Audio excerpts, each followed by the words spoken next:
Azerbaijan's defence ministry says a ceasefire has been agreed to with Armenian forces in the occupied Karabakh region. Dozens of soldiers from both sides died in the violence, which started on Friday. Azerbaijan said that 4 of its civilians were also killed and 17 wounded.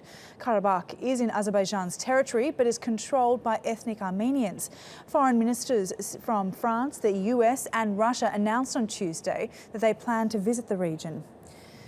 And Ediz Tiyansan is following the story from Ganja, Azerbaijan. Now, Ediz, this is not the first talk of a ceasefire. There was sort of a smaller ceasefire over the weekend. That one didn't hold. Has this ceasefire been able to hold?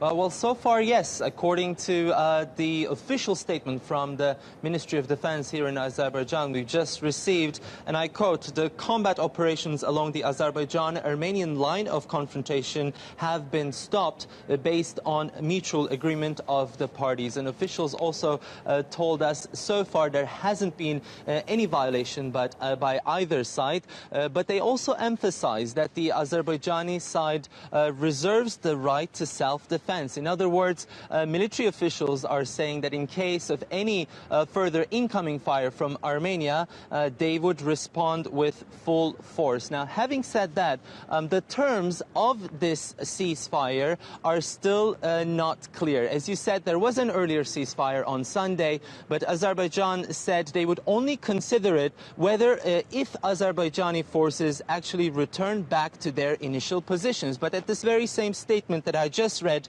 military officials are also saying that Azerbaijani forces continue fortification activities on the liberated territories. Now, these are the liberated territories that Azerbaijani army has just captured over the last few days. It consists of a series of villages and hilltops they consider strategic points in this conflict, and they outright reject any demand to withdraw. So essentially there is a new status quo on the ground, and this is a new ceasefire, but it will still require further peace talks, or rather diplomatic talks, to bring about a final solution to this problem. The officials here told us that they are expecting the representatives of the Minsk group in the upcoming days, essentially representatives from all Russia, the US and France will be coming to both countries. But officials are also saying that they hope what has happened in the past few days